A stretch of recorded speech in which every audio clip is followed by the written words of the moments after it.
टोलीहरु राम राम राम राम राम राम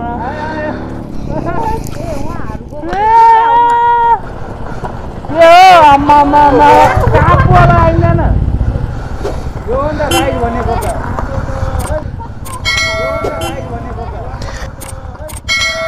ल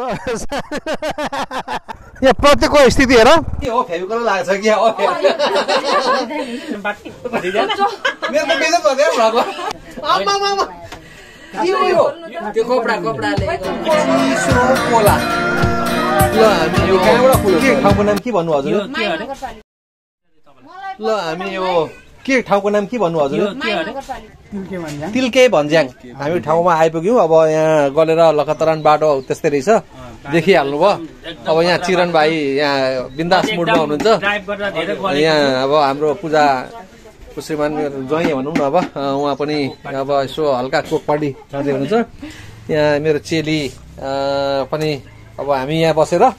Coke party खाँदैछौँ आउनु पर्यो दाइ यो चाहिँ हुन्छ यता एक ठाउँ यता हाल्दिनु यता ल्याउनु हामी दाजु सब्सक्राइबर बढाइदिनु है साथीहरू सबैजना मिलेर अब हामी चाहिँ कोक पार्टी गल्यो हो कि पूजा गलियो नि हो के हो मेरो त बेइज्जत भयो भ्राको आम्मा मामा के हो यो त्यो कपडाले कोला हैन चिसा कोला रहेछ नि कहाँबाट खुल्छ त नि यो किता दिदी ए होइन कोला त बोलेको एडिट हुन्छ क्या हाल्नु नि त यो चिसा कोला नदिउ चिसा कोला रहेछ आउने नै यस्तै होला हो चिसा कोला लेखिरहेको छ ला हो र त्यस्तो खानु हुँदैन नि त्यो पनि स्पाट दिनु स्पाट बरु खानु हुँदैन त्यस्तो हो डुब्छ नखानु है अब यहाँ पनि एउटा भिडियो बनाएर मलाई शङ्का लाग्यो है अनि कहाँबाट खुलोस् त अनि यहाँ मेरो बेच त भने त होइन रहेछ त नि चिसा कोला रहेछ अब त स्प्राइट आयो अब स्प्राइट आयो स्प्राइट देखाउ ल नानी खोल्न सकिनु सरी ल स्प्रेड हो कि त्यही हो यो पनि रमाइलो भाइ यो ओरिजिनल हो ओरिजिनल हो कि यो पनि स्प्राइट हजुर दिदी एक ठाउँ यता एक ठाउँ यता ल चटपटे उता यता हामी दाजुभाइलाई अब त केही गर्दैन नखोजेको त के भयो कस्तो कडा रहेछ मेरो त्यो जाम भएको नि होला होइन त्यो डुप्लिकेट हो कि कस्तो बाटो यार उता थियो अरे नि सजिलो बाटो फेरि बाइक ह्याबी छ नि त अरू पल्छ सल्छ भयो त लिन्छ खामिन्छ कि ढुङ्गा ढुङ्गा उफ्रेर ब्यालेन्स क्या फेरि पछाडि मोटो हाम्रो दिदीहरू मोटो म पनि मोटो मलाई सानो गाह्रो भएको मेरो ज्यान लागेकै छ त्यही भएर त लडिएको त कहाँ लडाउँछु म हप्ता त बाइकै अहिलेसम्म लडाएको छैन चिरन नखाने त खानु तपाईँ हामी यहाँ खाएको को हुँदैन त ल यसरी पो हुन्छ त ल चियर्स गरौँ अब हामी ल सर धन्यवाद ल दिदी हामी पनि सुरु गरौँ है ल चटपटे पनि आयो होइन तपाईँहरूको लागि स्टिलको चम्ची राखिदिनु ऊ यतातिर कतिवटा भन्यौ ए हो पान ठाउँ भन्दैको म कहाँ खान्छु त अनि हुन्छ हुन्छ हामी मिलाएर खान्छौँ चटपटे त एक ठाउँ त खानु हुन्न म त बर्ताउ मेरो खान्न त ल ए हुन्छ पुग्यो त अब खाइन्छ हुन्छ अब पुगिन्छ ल ल हामीले सुरु गरौँ ल हजुर मिठो चटपटे खाइयो होइन रमिँदै नानी गाउँ ठाउँ चाउने चम्ची दिनु नि चम्ची उसको मलाई चम्चा दिनु ल यसलाई भएन अब गाउँ ठाउँ पनि खानुपर्छ गाउँ ठाउँ पनि चटपटे खानुपर्छ है अब चटपटे भयो होला भयो बाबा तर रमिँदै आयो भने चाहिँ मलाई साह्रो खुसी लाग्छ हौ साँच्चै रमाइलो गर्नुपर्छ नि त होइन साह्रो रमाइलो मिल्नु हुन्छ नि त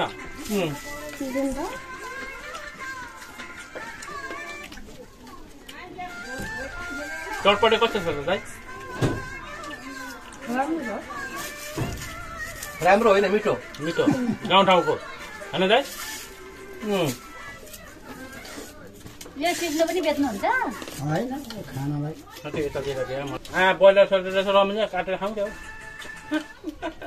म त हेर तिमी दाइ बस्नु नि भन्छ भने यहाँ खावा नै बसिदिन्छु म त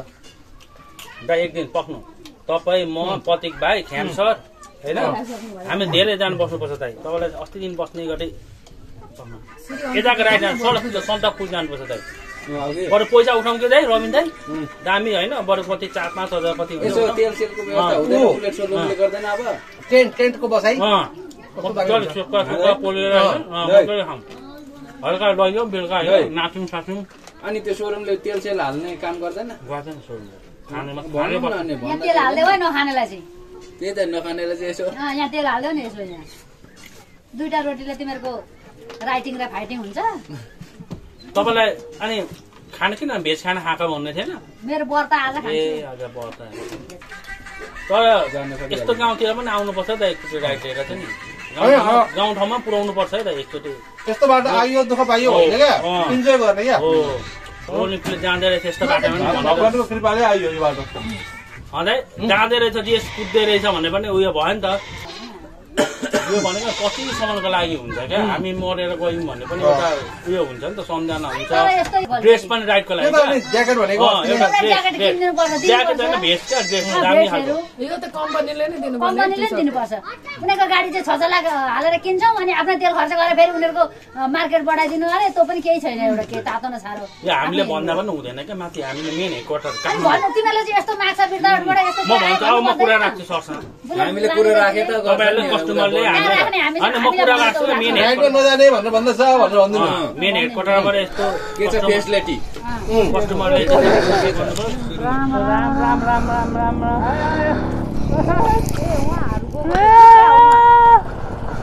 यो आम्मा कापवाला आइँदैन यो अन्त राइड भनेको त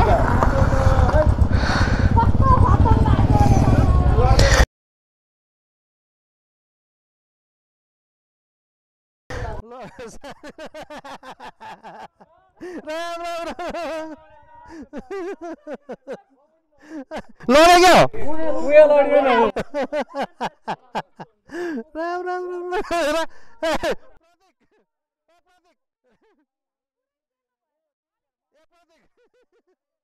के हो यो त तिमी त धुर्मुस भएछ त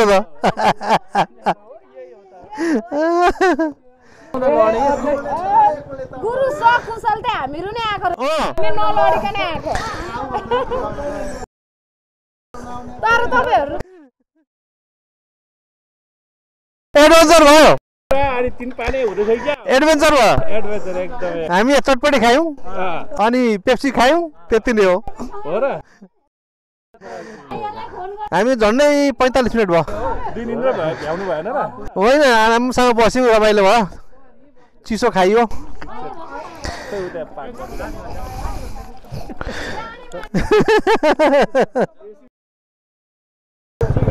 दाना मार्छु भनेर कसले फोन गरेको मलाई त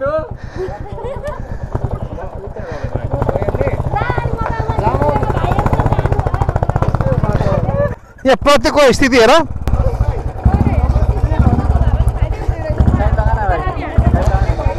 लडे तिमी लड्यो लड्ने छैन कि अगाडिको ब्रेक हान नि त ए फेरि बिचमा उसलाई छोडिदिएर हो किन मुनि यस्तो ढलान थियो ठेलेको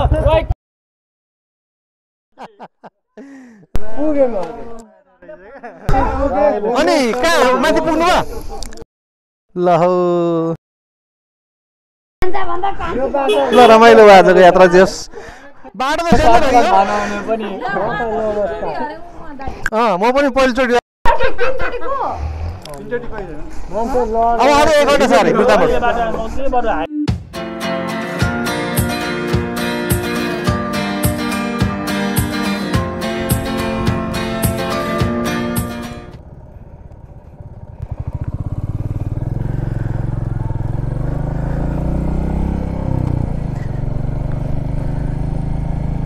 अहिले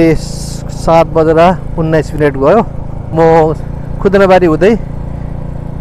सन्सरे त्यसपछि बिर्ताबाट आएँ मैले खुदनाबारीमा र सन्सरेको बिचमा पेट्रोल पम्प रहेछ त्यहाँनिर पेट्रोल हाल्न गएँ यसो हेरेको झाप लगाएर पुरै बन्द भइसकेको रहेछ अनि बिर्ताबाट आएर अनि अदुवा खोलाको छेउमा मैले पेट्रोल हालेँ किराले हिर्काएको हिर्काइ छ यो साँझको बेलामा मैले पहेँलो ग्लास बोक्न बिर्सिएछु अनि अब किराले चाहिँ हिर्काएको हिर्काइ छ यो आयो देउनिया खोला। अब यहाँबाट चाहिँ यसो अलिकति कच्ची बाटो छ, त्यहाँबाट छड्के लागेर धनुषमा हुँदै घर पुग्ने छु। हवस् त साथीहरू, अब मेरो यो आजको भ्लगमा चाहिँ यहाँसम्म हेरेर साथ दिनुभएकोमा यहाँहरूलाई धेरै धेरै धन्यवाद। र मेरो च्यानललाई लाइक, कमेन्ट र सब्सक्राइब पनि गरिदिनुहुन्छ भन्ने आशा गर्दछु।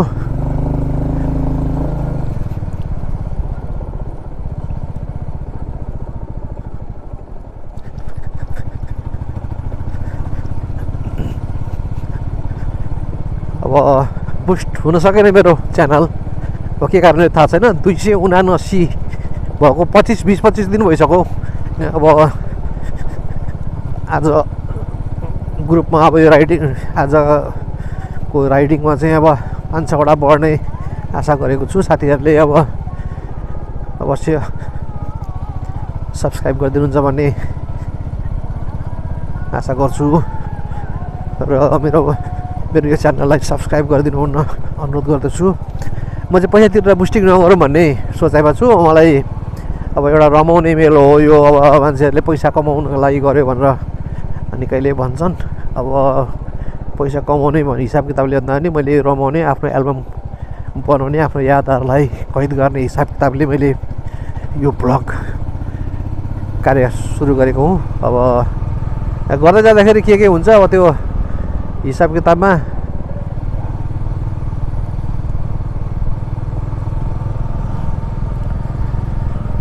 मान्छेले लाइट चाहिँ हाई गरेर आउँछ। अब मेरो यो अलिकति कडा पावर भएर मात्रै त्यसले लो गरेर त गर्ने थिएन क्या। मान्छेहरू राति हिँड्दाखेरि चाहिँ अपराधी नै हुन्छन् क्या। आफूलाई पनि गाह्रो, अरूलाई पनि गाह्रो। परबाट आयो मैले लो गरिदिएँ होइन। यसरी नै एउटा ट्राफिक रुल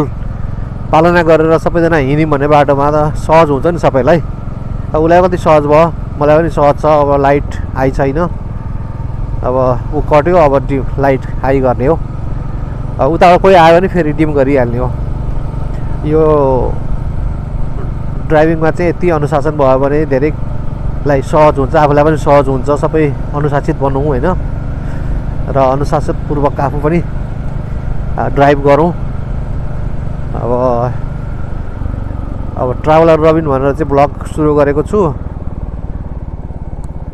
उसले पनि ठ्याक्कै गऱ्यो, मैले पनि ठ्याक्कै गरेँ। दुवैजनाको यसमा चाहिँ टाइमिङ मिल्यो क्या। यो हो नि तरिका। अब फेरि अब छैन कोही अनि हाई गर्ने हो। एकअर्कालाई रेस्पेक्ट हो क्या यो रफ कुदाउने राइडरहरू, बाइकरहरूलाई चाहिँ एउटा शिक्षा हो।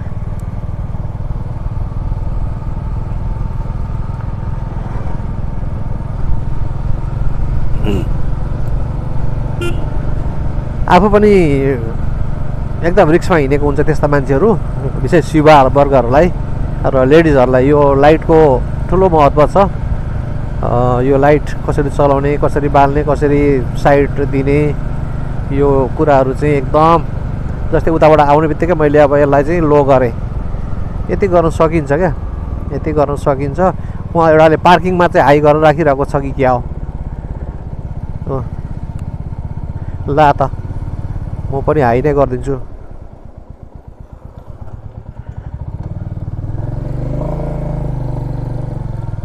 भतुवा नै रहेछ।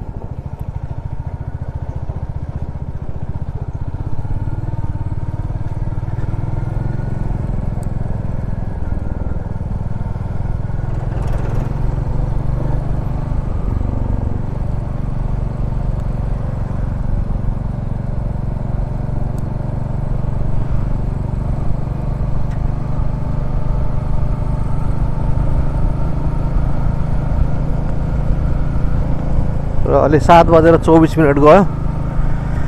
लगभग 7:30 बजे घर आइपुग्यो।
कान्छ दाई एकछिन दाई किन हजुर होइन हो 1 वर्ष भइसक्यो नि यो अहिले म भ्लगमा छु म आज कहाँ गएँ विकट ठाउँमा पुगेर आयो दाइ ल दाइ